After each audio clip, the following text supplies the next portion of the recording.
संगठन के समय कानून को लेकर भी ये बात कही वक्फ गई, कानून का कहीं पर कुछ नहीं था। नहीं देखिए इसको लेकर कैसे देखती है? ये सुनने में अच्छा लगता है, लेकिन जब आप ग्राउंड पर जाते हैं तो लोगों को मालूम है यानी कि ना SIR ना वक्फ, ये तमाम मुद्दे थे ही चुनने नहीं। में आपने गलती की। जो बात थी कि मुद्दा आपको कैसा चुनना है, जो मैं कह रहा था SIR का मुद्दा कहीं नहीं था। कांग्रेस का संगठन, अगर आप देखें, अगर आप SIR का मुद्दा भी उठा रहे हैं तो आपको संगठन में काम करना होगा। जब तेजस्वी यादव से पूछा गया इंटरव्यू में कि आप बीजेपी की कौन सी चीज पर आपको लगता है कि वो चीज आपके अंदर होनी चाहिए, तो उन्होंने कहा कि लगातार काम करने का तरीका और संगठन। और ये बीजेपी का पुराना फॉर्मूला है। हाँ, मतलब किस तरीके से सारे बीजेपी शासित राज्यों के मेरा बूथ सबसे मजबूत। अगर ऐसी चीजें बूथ लेवल पर हो रही है और प्रधानमंत्री संबोधित कर रहे हैं, आप समझिए कि आपके सबसे बड़े लीडर एक बूथ के कार्यकर्ता को जोश भर रहे हैं, तो कैसे नहीं होगा। इसमें मिस कर रही है कांग्रेस। अगर आप कह रहे हैं कि इतने लोगों का नाम कटा और आपका कैंडिडेट या आपकी तरफ से जो बूथ कार्यकर्ता हैं वो कह रहे हैं नहीं बहुत सुचारू रूप से यहाँ वोटिंग चल रही है, कोई ऐसे केसेस नहीं आ रहे हैं कि लोगों के नाम कटे हो ज्यादा, तो ये बताता है कि आपका मुद्दा खराब था। लेकर भी बात हुई थी, हालांकि हाँ। जो लगातार हैं खबरें आ रही थी, हम भी ब्रेक कर रहे थे। चुनाव से 2-3 महीने पहले की बात करें, एक साथ कई घटनाएं आई थी, उसको लेकर RJD की तरफ से मुद्दा उठाया गया, कहा गया कानून व्यवस्था हम सही करेंगे, लेकिन फिर वही बात जो दाग पहले से हैं। हाँ देखिए, उसमें जवाब ये मिलता था, हमने ये पूछा तो लोगों का, JDU के समर्थक ये कहते थे कि देखिए जेल चले गए ना, जिन्होंने घटना को अंजाम दिया वो सारे जेल चले गए, चाहे वो उस पार्टी की टिकट से चुनाव क्यों ना लड़ रहे हो, अभी भी वो जेल में आरोप लगते ही। बोले ये पहले क्यों नहीं होता था। और गौर करने वाली बात यह है कि RJD का जो कार्यकाल था जिसमें लालू प्रसाद यादव थे, लालू के दोनों बेटे, जो हम चर्चा कर रहे थे, देखिए आप दोनों बेटे पिछड़ रहे हैं, क्या यादव परिवार को लेकर एक्सेप्टेंस जो थी बिहार में वो घट रही है? क्या दोनों बेटों का अलग होना दोनों के लिए खतरनाक साबित हो रहा है? लालू का एक्टिव नहीं होना क्या अब इस और क्योंकि कोने पर पहुंचा रहा है? यादव ही एक्टिव थे, उधर से उनकी तरफ से ही नहीं, लेकिन दोनों भाई के बीच जो तकरार थी, इसको तो ग्राउंड पर ऐसे ही पेश किया गया कि जो परिवार का नहीं हुआ वो किसी और का क्या होगा। तो ये आप समझिए कि बिहार हो या कोई भी स्टेट हो, सेंटिमेंट सबसे ज्यादा खेल करते हैं। जब आमने सामने आए थे और वो दोनों एक दूसरे को तंज कस रहे हैं। वहां पर तेज प्रताप यादव की तरफ से जो इमोशंस आए थे, सबसे बड़ी बात 20 साल बाद भी नीतीश से नाराजगी नहीं। अब फिर यानी 25 साल का कार्यकाल होगा अगर ये कार्यकाल पूरा कर लेते हैं। कांग्रेस से ज्यादा सीटें AIMIM की आ गई हैं। ये अपने आप में वो फैक्टर है जो इस बार नहीं, आने वाले हर चुनाव में याद दिलाई जाएंगी। और बिहार में महिला साइलेंट फोर्स देखने को मिली है। जिस तरीके से मध्य प्रदेश, महाराष्ट्र और अब बिहार में भी जंगल राज के नैरेटिव ने काम किया है। जो मुद्दा लगातार NDA की तरफ से उठाया गया, बिहार में PK फैक्टर नहीं चला, क्योंकि जन स्वराज को लेकर लगातार बात हो रही थी। मैंने एक मेरे मित्र हैं बिहार में, विजेता RJ हैं वो वहाँ के, तो उनसे हम बात कर रहे थे चर्चा के दरमियान। मैंने कहा कि PK चुनाव क्यों नहीं लड़ रहे हैं, तो बड़े मजाकिया लहजे में उन्होंने कहा था कि बिहार में शराबबंदी है। तो मैंने कहा शराबबंदी क्यों, तो इसका PK से चुनाव लड़ने में क्या? तो बोले शराबबंदी है तो PK चुनाव कैसे लड़ सकते हैं। तो ये वही बात है कि PK के ऊपर भरोसा भी किसी ने नहीं जताया है। और अब और शाम को बीजेपी मुख्यालय जाएंगे प्रधानमंत्री। जिस तरीके से प्रचंड जीत यहां पर होती दिख रही है, बीजेपी लार्जेस्ट पार्टी बनकर उभरी है। शाम को भारतीय जनता पार्टी के मुख्यालय पहुंचेंगे प्रधानमंत्री नरेंद्र मोदी और संबोधित भी करेंगे। जीत का जश्न तो बनता है प्रगति, क्योंकि जो जीत है ये इतनी मैसिव है कि इतना तो शायद BJP, JDU या पूरे NDA ने नहीं सोचा होगा कि आपका स्ट्राइक रेट तकरीबन 90% का हो जाएगा। 90% किसी भी चुनाव में आप देखिए कि जब केजरीवाल दिल्ली में जीतते हैं 70 में से 67 सीटें। मुझे याद है महाराष्ट्र में भी ऐसा हुआ था कि बीजेपी लार्जेस्ट पार्टी बनकर उभरी उस दौरान, मतलब महायुति की सरकार ने प्रचंड जीत हासिल की, लेकिन बीजेपी वहां पर भी लार्जेस्ट सबसे बड़ी पार्टी थे। तो लेकिन देखिए अभी क्या है कि अभी यहाँ पर 101 सीट बंटवारे को लेकर पहले तो सवाल इस पे उठ रहे थे, क्योंकि बड़ा भाई कौन, छोटा भाई कौन, ये हमेशा ये नैरेटिव दिया गया कि कोई बड़ा भाई छोटा दोनों भाई नहीं, दोनों बराबर, कंधे से कंधा मिलाकर लड़ अब जब एक बराबर सीट पर चुनाव लड़ने के बाद रिजल्ट में कोई बड़ा और छोटा साबित हो रहा है, तब क्या होता है। अभी भी देखिए ये बिहार है, इसमें बहुत सारी चीजें बदलेंगी, लेकिन हाँ जो मेरा मानना है, हो सकता है कि ये गलत हो सकता है ये सही साबित हो, कि आने वाले कई जगहों पर चुनाव हैं, खासतौर से पश्चिम बंगाल अगला टारगेट जो आपसे जुड़ रहा है। तो पश्चिम बंगाल के चुनाव को ध्यान में रखते हुए जो कहा गया था वो करके दिखाएंगे। अब सामने आने लगी है। दीपावली, होली, सारे त्योहार एक साथ मन रहे हैं। ये बिहार में बाहर की तस्वीरें हैं। बिल्कुल। और जश्न मनाया जा रहा है, आतिशबाजी की जा रही है, हाथों में झंडे लिए बीजेपी के कार्यकर्ता जोश के साथ यहाँ पर खुशी दिख रही है, उत्साह मनाते नजर आ रहे हैं, नाचते गाते दिख रहे हैं। और क्यों भी ना हो, ये जो गाना, क्यों ना हो, ये हमें गाना सुनाई पड़ेगा। खेसारी लाल यादव का गाना चल रहा है, पवन सिंह का गाना सुन रहा है, ये किस गाने पर यहाँ के कार्यकर्ता झूम रहे हैं। खेसारी के गाने आज लगा है खेसारी के घर पे भी नहीं बज रहे होंगे, जो रिजल्ट रहा है, क्योंकि खेसारी ने जिस इंडस्ट्री से आते हैं उस इंडस्ट्री के कई लोगों से दुश्मनी भी ले ली है। जो रवि यहाँ पर पॉइंट रख रहे थे, मुझे लगता है वो बहुत वाजिब है। हाँ। उनकी एक सेलिब्रिटी जो इमेज ऑडियंस है, इमेज है, लोग उससे अट्रैक्ट होते हैं, आते हैं, मिलते हैं, पिक्चर्स क्लिक कराते हैं। लेकिन फिर वही बात उन्होंने जो बयान दिए, चाहे राम मंदिर वाला बयान हो, फिर जो मुद्दों को लेकर जनता, आप बता रहे हैं जनता कितनी स्मार्टली इस बार प्लानिंग के साथ चल रही थी कि हमें क्या चाहिए क्या नहीं चाहिए, तो उसके अकॉर्डिंगली जनता ने काम किया है। बिल्कुल, देखिए सब्ज बाग आप नहीं दिखा सकते हैं, आप ये नहीं बता सकते कि आपकी पर कैपिटा इनकम कितनी है अभी बिहार की, तकरीबन 60,000 है, लेकिन उसका क्रेडिट भी नीतीश कुमार ऐसे ले लेते हैं कि जब हम आए थे तब 6,000 रुपए के करीब थी, अब 60,000 के करीब हो गए, तो हमने 10 गुना बढ़ोतरी की, आगे भी करेंगे। 94 सीट पर बीजेपी आ गई है, यानी सिर्फ 7 सीटें बीजेपी के हाथ से जा रही हैं जिन पर उसने फाइट की थी। 101 में से 94 सीटें जीत लेती अगर बीजेपी, तो ये बहुत बड़ी विक्ट्री है। अच्छा, मतलब मुझे एक बात समझाइए, ये विपक्ष को लेकर जो दुर्गति देखने को मिल रही है, हम अगर 2010 की बात करते हैं, आरजेडी 22 सीटें जीत पाई थी, और इस बार जो हालत है काफी खराब है, तो 25 सीटों पर ही आगे है। मतलब हम जो अभी डाटा चला रहे हैं, हम एक बार फिर से देखेंगे, क्या तेजस्वी विपक्ष के नेता भी नहीं बन पाएंगे इस तरीके से? तो फिर बिल्कुल, देखिए ऐसे देखा जाए तो जो नियम कहता है उसके हिसाब से तो उतनी सीट्स नहीं आ रही हैं, लेकिन क्या उन्हें बनाया जाता है, ये देखने वाली बात है कि कई बार सामने वाली पार्टी इस पे ऑफर दे देती है। ये चुनाव आयोग का है, चुनाव आयोग की तरफ से जो अभी तक इलेक्शन कमीशन की तरफ से, आरजेडी का एग्जैक्ट क्या है? आरजेडी 25 सीट पर चल रही हाँ, है, वही और 25 आप ये सोचिए, आरजेडी 25 पर है और 20 पर है एलजेपी, एलजेपी आरवी 20 पर है। वही मैं आपसे ये बड़ी बात है। तो क्या विपक्ष के नेता भी नहीं बन पाएंगे? आप समझ रहे हैं, चांसेस कम है, बिल्कुल। और ये तेजस्वी तब जब तेजस्वी अपने पीक पर माने जा रहे हैं, अपनी राजनीतिक सीएम चेहरा घोषित होते हैं। 2010 में ये शायद 22 की स्थिति थी, तब 22 सीटें उनको मिली, अभी 25। लेकिन 2010 का जो सिनेरियो था और अब का जो सिनेरियो है, दोनों में अंतर है। 2005 में जब नीतीश कुमार आए थे, उस समय के बिहार में आप देखिए कि लाइट हर घर में नहीं थी, सड़क का हाल बहुत बुरा था। इस वजह से उस काल को जंगल राज आज टैबू दिया गया या टैग दिया गया था। उस समय नीतीश कुमार ने यह साबित किया कि टैबू हटा नहीं है। अभी देखिए, आरजेडी के समर्थक कहते हैं कि ऐसा कभी था नहीं, उनको फंसाया गया। जगन्नाथ मिश्रा भी थे, जगन्नाथ मिश्रा ने भी चारा घोटाला किया था, लालू यादव को फंसा दिया गया। ये होते हैं वो ब्लाइंड सपोर्टर्स जिनको इस बात से मतलब नहीं कि उनके, जो अनंत सिंह के भी हैं, अगर अनंत सिंह जीत रहे हैं तो अनंत सिंह के ऊपर इतने आरोप लगने के बाद, अनंत सिंह का फिलहाल जेल में होने के बाद भी अनंत सिंह को ऐसा मिलना, ये बताता है कि ब्लाइंड सपोर्टर हर पार्टी के होते हैं। और हमारे वरिष्ठ सहयोगी भी आ रहे हैं, बहुत जल्द हमारे साथ जुड़ने वाले हैं, और उनका एक्सपीरियंस दिनेश गौतम जी, जो बहुत शानदार तरीके से इन्होंने चुनाव कवर भी किया था। दिनेश जी, क्या ये आपने जो रिजल्ट देखा? नहीं, मैं पूछूंगी, महिला फैक्टर इस बार काम, पहले उनकी आवाज तो लीजिए, आप इसी में तो लेंगे उनकी आवाज। माइक है मेरे पास, माइक लगा हुआ है। महिला की आवाज आप दबा नहीं सकते हैं, माइक आप कहीं भी ले जाइए। मध्य प्रदेश, महाराष्ट्र और अब बिहार, महिला फैक्टर ने काम किया है। और नीतीश सरकार की बात करें या फिर जेडीयू की बात करें, तो कहा जाता है कि महिला का प्यार शुरू से ही नीतीश कुमार के साथ रहा है, और इस बार भी देखने को मिला।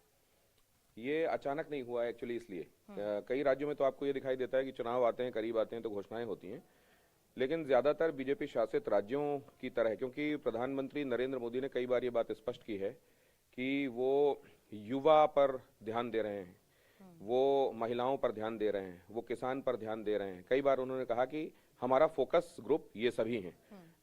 तो यहाँ पर भी नीतीश कुमार आज से नहीं, महिलाओं के सशक्तिकरण के लिए बहुत दिनों से काम कर रहे हैं। अगर आप देखेंगे तो पूरे देश में सबसे ज्यादा किसी राज्य में काम करने वाली महिला पुलिसकर्मी अगर कहीं हैं तो वो बिहार है। और ये दिनेश जी, मैं गया था आरा में हम एक कॉलेज में गए थे, और कॉलेज में कुछ बच्चियां जो आई थी इलेक्शन के लिए, वो पुलिस की तरफ से भर्ती हुई थी, और उनकी भर्ती मेरे ख्याल से अभी हाल फिलहाल में 5-6 साल पहले ही हुई थी। उनका ये कहना था कि नीतीश कुमार ने जितनी नौकरियां महिलाओं को यहाँ दी हैं उतना कोई दे नहीं सकता। एक फैक्टर साइकिल की हमने बात की, साइकिल उन्होंने स्कूल में दे दी। हर एक स्टेज पर महिलाओं को कुछ ना कुछ तोहफा दिया, और उनके अभी जो सशक्तिकरण पैसे के लिए पहले काम ही हुआ। ट्रांसफर कर दिए ये कह के कि आए ना आए आपका काम होना चाहिए, आपको पैसे पहले से दिए, वहां भले 30,000 का वादा किया गया, कोई सिलाई लेकिन मशीन खरीद रहा है, execution कैसे कोई होगा? सिर्फ ये नहीं, पंचायत में आरक्षण देख लीजिए, और ये पहले की बात कर रहा हूँ, और सबसे ज्यादा आरक्षण, सबसे ज्यादा आरक्षण अभी की बात नहीं है, पहले से। तो महिलाओं को सशक्त बनाने के लिए बालिकाएं जब वो होती हैं और फिर महिलाओं में वो बदलती हैं, तो बालिकाओं के स्तर से ही उनको साइकिल देना, पोशाक देना, उनकी पढ़ाई मुफ्त करना, और उसके बाद उनके सशक्तिकरण के लिए उनको अलग अलग जगहों पर नौकरियों से लेकर इलेक्शंस तक में जहां वो आरक्षण दे सकते हैं या कुछ कर सकते हैं उनके लिए वो करना। तो महिलाओं में एक संदेश जा रहा था हमेशा से कि ये हमारे लिए वाकई जेन्युइनली सोचते हैं। और इसीलिए जब मैं मधेपुरा गया तो मधेपुरा में नीतीश कुमार जी के एक मित्र हैं, एक परिवार है सराफ परिवार, तो उनके घर में वो अक्सर रुकते हैं, तो वो एक तरीके से उनका पूरा घर छावनी में बदल जाता है। उसके बगल में एक होटल है, उस होटल में पूरे सुरक्षाकर्मी रुकते हैं, और यहाँ पर पूरा, तो जब मैं गया उनसे मिलने के लिए तो देखा पूरा महिला ब्रिगेड एक तरीके से उनकी सुरक्षा में तैनात है। तो मेरे मुंह से बेसाख्ता निकला भी कि ये देखकर बड़ी खुशी हो रही है कि एक पुरुष मुख्यमंत्री अंदर हैं और महिलाएं जो हैं, तो उनमें से किसी ने कहा भी कि जितनी अच्छी सुरक्षा हम दे सकते हैं कोई दूसरा नहीं दे सकता। और तो महिलाओं का रुझान, महिलाओं का आशीर्वाद नीतीश कुमार के साथ, महिलाओं ने भरोसा जताया और नीतीश कुमार भी महिलाओं पे भरोसा जता सर, रहे हैं आप अभी सुरक्षा के लिए। आरक्षण की बात कर रहे थे, मुझे अब याद है, सुरक्षित है, महिलाएं हैं तो नीतीश कुमार सुरक्षित हैं। हाँ, नीतीश कुमार सुरक्षित हैं। और ये बहुत बड़ा, अब ये तो जो है लोगों को जो एलिवेशन मिला आरक्षण से, नौकरियों से, अलग अलग तरीके का उनको जो मदद दी गई वो तो बात अलग है, लेकिन देखिए जब भी लॉ एंड ऑर्डर खराब होता है तो उसका पहला शिकार महिलाएं होती हैं। ये दिनेश जी, आप भी गए तो आपको भी महिला कर्मी मिल रहे थे और उनका यही कहना था कि देखिए जब तक हमें सेफ्टी नहीं महसूस होगी हम पढ़ के भी क्या करेंगे, हम निकल ही नहीं पाएंगे, पढ़ाई कंप्लीट नहीं होगी। ये अंतर बहुत बड़ा, यहाँ एक बड़ी लाइन खींच रहा है ना। बहुत बड़ी ये लाइन इसलिए भी खींच रहा है, लोग कंपेयर करते हैं तो कंपेयर ये भी करते हैं कि भाई बिहार अब पुराने जंगल राज से कंपेयर क्यों करे, अब वो ये क्यों कंपेयर ना करे कि भाई किस तरीके से है तेलंगाना या कर्नाटक कैसा है या गुजरात में पैरामीटर्स क्या हैं, लिविंग स्टैंडर्ड्स क्या हैं। मुझे लगता है कि बिहार का आदमी बहुत इस मामले में नीर क्षीर विवेक वाला है, उसको ये मालूम है कि हमको पहले हमसे कंपेयर करना है, तो पहले हम कैसे थे, और दूसरे अगर मान लीजिए इनको मौका नहीं दे तो जो दूसरे हैं क्या हमको वहां भविष्य दिखाई देता है। और इसलिए मुझे ये लगता है कि ये उससे बढ़कर, देखिए एक होता है कि आपके पास कोई टीना फैक्टर है, देयर इज नो ऑल्टरनेटिव, तो आप रिपीट करते हैं उस आदमी को जो है, तो वो लगभग उतना ही या उससे कम पे आप रिपीट करते हैं। लेकिन जो ये बढ़े हुए मैंडेट के साथ जो सरकार रिपीट हुई है, इसका मतलब यह है कि अब इन लोगों से जो उनका नारा लिखा हुआ था, उन्होंने नब्ज पकड़ी थी कि रफ्तार पकड़ चुका है बिहार, एक बार फिर से नीतीश सरकार। सर 2020 का हमने अभी आंकड़ा देखा, जो अन्य के पास सीटें थी वो अब एकदम ही कम हो गई हैं, वही सीटें शायद एनडीए के पास अन्य इस बार अन्य है। 20-25 देखे ना, अन्य भर नहीं, हाँ। कोई भी दूसरा जो बीच में आया, जो डेप्यूटी सीएम वाला कैंडिडेट भी आया दूसरी तरफ से, उधर भी नील कर दी। कुल मिलाकर ये अच्छी बात ये है कि जनता बड़े डिसाइसिव तरीके से सोच रही थी। अच्छा, ये डर तो नहीं, ये डर तो नहीं, जो डर दिखाया गया कि अगर हम नहीं वो आगे तो सोचिए क्या होगा, वो जंगल राज लौट आएगा, तो लोगों ने बोला नहीं नहीं नहीं, ये ठीक है, जो रफ्तार अभी कम है लेकिन यही रफ्तार दिलाएंगे तो यही दिलाएंगे, वो नहीं आने चाहिए।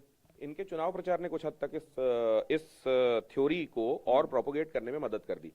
बच्चों को मंच पर ले जाकर कट्टे की बात करना, एक बार फिर से आए सत्ता पे तो कट्टा पे ले जाएंगे, ये वाली बात करना। और एक चीज और देखिएगा आप, आपके समर्थक कैसे हैं इससे पता चलता है आपकी पार्टी कैसी है। ये मैं रवि से यही कह रहा था, और इस पर हमने चर्चा की कि कैसे खेसारी लाल के नामांकन के समय किसी की चेन चोरी हो गई, कुछ हो गया, समर्थक बड़े अग्रेसिव आपको भी मिले कहीं पर अगर आप गए, तो जैसे मेरे साथ यही हुआ था। तो समर्थक जो हैं, जो आरजेडी के समर्थक जहां पर भी मिले वो बड़े मुखर मिले, और कई बार वो एग्रेसिव मिले, और एग्रेसिव से ज्यादा कहीं आगे बढ़कर वो ऐसा भी लगा कि एग्रेशन में जितनी मर्यादा रहनी चाहिए कहीं उससे आगे तो नहीं निकल जाएंगे। तो ये बात उत्तर प्रदेश में भी कई बार आपको दिखाई देती है, और यही बात आपको बिहार में दिखाई देती है। तो अब देखिए अब जमाना बदल रहा है। एक जमाने में जब आपने एक तरीके से बात की सामाजिक न्याय की, आपने कहा जो डाउन ट्रॉडन है, जिसको कभी बराबर में कुर्सी में बैठने की जगह नहीं मिली, कमरे के अंदर आ रहा है तो चप्पल उतार कर उसको आवाज दे रहे हैं, तो उस समय अगर आपने ये किया तो आपका एग्रेशन ये उसको एक वाजिब चैनल मिला और आप उसको लेजिटिमाइज कर पाए कि हम ये क्यों कर रहे हैं। अब जब इसकी आवश्यकता नहीं है, वैसे में आप एग्रेशन दिखाएंगे तो ये लगता है यार ये लॉ अबाइडिंग लोग नहीं है। तो कई बार आपको ये भी ये एक समय में आपका ये एसेट था, लेकिन जो आपका एसेट होता है वक्त के साथ अगर आपने उसको रीइनोवेट नहीं किया तो वो लाइबिलिटी हो जाता है। फिर आप नोकिया बन जाते हैं कि वक्त के सर, साथ आपको चेंजेस एक्सेप्ट करना है, आप अदरवाइज ग्राउंड पर रहे, आप लगातार शो कर रहे थे, अड़ी हम देख रहे थे। बिहार के लिए जाति फैक्टर बहुत इंपॉर्टेंट होता है, एमवाई फैक्टर को लेकर सवाल उठते हैं, चाहे आरजेडी की बात हो चाहे जेडीयू की बात हो, लेकिन इस बार साथ नहीं दिया एमवाई फैक्टर ने आरजेडी का। 2 झोला वोट ये माना जाता था कि इनके तय हैं। हाँ। ये एम वाई इनके साथ ही रहेगा हमेशा। लेकिन इधर अगर आप देखें 63 सीटें वो जिन पे एम वाई बहुत स्ट्रांग होता था, उन जगहों पर अगर आप स्पेसिफिकली देखें तो जो कैंडिडेट्स इन्होंने उतारे थे महागठबंधन के लोगों ने, उनका स्ट्राइक रेट और एनडीए ने जितने उतारे थे उनका स्ट्राइक रेट, तो एनडीए का स्ट्राइक रेट 80 के आसपास जा रहा है और इनका स्ट्राइक रेट जा रहा है मुश्किल से 20-22 के आसपास। इससे आप अंदाजा लगा सकते हैं कि एम वाई को ध्यान में रख के जहां जहां कैंडिडेट उतारे गए हैं, अब महागठबंधन वाला वो फॉर्मूला तो ये मुमकिन है। It is too early to conclude this, but लेकिन ये लगता है कि हो सकता है कि जातीय जकड़न से बिहार बाहर आ रहा है। नहीं, लेकिन आप एमवाई फैक्टर में तो एआईएमआईएम का उतरना वो भी तो बड़ा डेंट लगा रहा है, क्योंकि सीमांचल हो या बाकी जगह पे भी तो उसका असर है। ये स्ट्राइक रेट 0, ये आप देखिए कि जाति कार्ड चला राजपूत में, अगर आप देख रहे हैं तो राजपूत अगर कैंडिडेट उतारा गया है, 14 कैंडिडेट महागठबंधन की तरफ से थे, लेकिन एक भी जीत दर्ज नहीं कर पाए, जबकि यादव जब बीजेपी की तरफ से आ रहे हैं तो वो जीत दर्ज कर रहे हैं। इसीलिए अब ये लगने लगा है कि गवर्नेंस और डिलीवरी ये महत्वपूर्ण है, और लास्ट माइल डिलीवरी, हालांकि अभी उसमें बहुत कुछ किया जाना बाकी है, लेकिन जब ये देखा जाता, अच्छा ये भी समझने लगे हैं अब लोग कि जो एक्सपेक्टेशंस होती हैं और जो डिलीवरी होती है, कई बार उसमें डेफिसिट होता है, लेकिन उस डेफिसिट के बावजूद किससे वो तवक्को कर सकते हैं, उम्मीद कर सकते हैं कि सूनर और लेटर ये डेफिसिट भी खत्म हो जाएगा, और किससे ये उम्मीद करना बेमानी है कि ये जो है खत्म। तो एक ये समझना कि अभी कंपैरेटिवली कौन आपके लिए सही ऑप्शन है, और फिर दूसरा उसको अगर जरूरत पड़े तो उसको उतना टाइम देना जिसमें वो डेफिसिट पूरा कर सके। ये शायद बिहार की सर, हम यहाँ ब्रेकिंग भी चला रहे थे कांग्रेस के प्रदर्शन को लेकर कि बिहार में बेहद ही खराब प्रदर्शन कांग्रेस का रहा। अगर हम तुलना करें 2020 से 15 से, तो उस टाइम भी सीटें बहुत ज्यादा अच्छी नहीं थी, लेकिन अब जिस तरीके से सीटें आई हैं तो बिल्कुल ही सुपड़ा साफ होता नहीं, इस हुआ पे तो देखिए मैं अपना एक्सपीरियंस बताऊंगा, फिर हम दिनेश जी से पूछेंगे उन्होंने क्या ये ऑब्जर्व किया था, उनका ऑब्जर्वेशन क्या कहता है। कांग्रेस के कार्यकर्ता या कांग्रेस का संगठन सड़क पर कहीं नजर नहीं आ रहा था, उनके झंडे तक आपको देखने के लिए मशक्कत करनी पड़ रही है। कब? जब बिहार में चुनाव है, जब आप प्रमुख गठबंधन, जो विपक्षी गठबंधन है उसकी प्रमुख पार्टी हैं, आप ऐसा नहीं कि आप 10 सीटों पे 20 सीटों पे चुनाव लड़ रहे हैं, उस समय अगर आपके इतने नीरस कार्यकर्ता हैं, इज इट ट्रू ऐसा आपको देखिए बड़ी बात यह है कि आप एक लक्ष्य निर्धारित करते हैं और फिर उसके बाद जुटते हैं तो रिजल्ट्स आते हैं। बीजेपी आप देखें, वो पंचायत का चुनाव ही क्यों ना हो, लोकल बॉडी इलेक्शन क्यों ना हो, अमित शाह तक उसमें चले जाते हैं प्रचार के लिए। ये बताता है कि उनका कितना कमिटमेंट है किसी एक चुनाव को लेकर। यहाँ आप देखिए कि पूरी ये जो इनकी यात्रा थी, वोटर अधिकार यात्रा, अचानक पूरे जोर शोर से करते हैं, कई जिलों से होकर हजारों किलोमीटर की यात्रा निकालते हैं, और उसके बाद 2 सितंबर से जो गायब होते हैं वो, तो उसके बाद छठ के अगले 28 तारीख को। अच्छा, छठ में गायब होना भी तो एक क्वेश्चन था। मुझसे लोग पूछे थे बताइए हमारा छठ है, और आप उस समय कहीं जुड़े थे और मैं मुजफ्फरपुर से जुड़ा था, शायद आप पटना में थे, तो लोग मुझसे ये पूछे थे राहुल गांधी सब त्योहार पे देते हैं, छठ पे वो कहीं नजर नहीं आ रहे हैं। आप ये बताइए, जब दिल्ली में इलेक्शन चल रहे थे तब वो बिहार गए थे, याद है आपको? दिल्ली में इलेक्शन चल रहे हैं, आप बिहार गए हुए हैं, लेकिन जब बिहार में इलेक्शन चल रहा है तब आप 2 सितंबर को जब वहां से निकलते हैं तो उसके बाद पूरा सितंबर, पूरा अक्टूबर आप दिखाई नहीं देते हैं। अक्टूबर की 29 तारीख को, 28 या 29 तारीख if I am not wrong, वहां दिखाई देते हैं। तो अच्छा, आपका नेता जिस तरीके के कमिटमेंट के साथ काम करता है वैसे ही डाउन द लाइन परकोलेट होता है कमिटमेंट के हिसाब से। तो इस मामले में भारतीय जनता पार्टी का मौजूदा नेतृत्व और कांग्रेस में जो दिखाई दे रहा है उसमें बहुत बड़ा फर्क दिखाई दे रहा है। हाँ, क्योंकि सर बीजेपी ने अपने पुराने फॉर्मूला पे काम किया, बीजेपी शासित प्रदेश के जितने भी सीएम थे वो जुट गए थे, तमाम रैलियां हुई थी। दूसरी ओर अगर बॉन्डिंग की अगर हम बात करें महागठबंधन पे, तो उसको लेकर भी सवाल खड़े हुए थे कि जब दिल्ली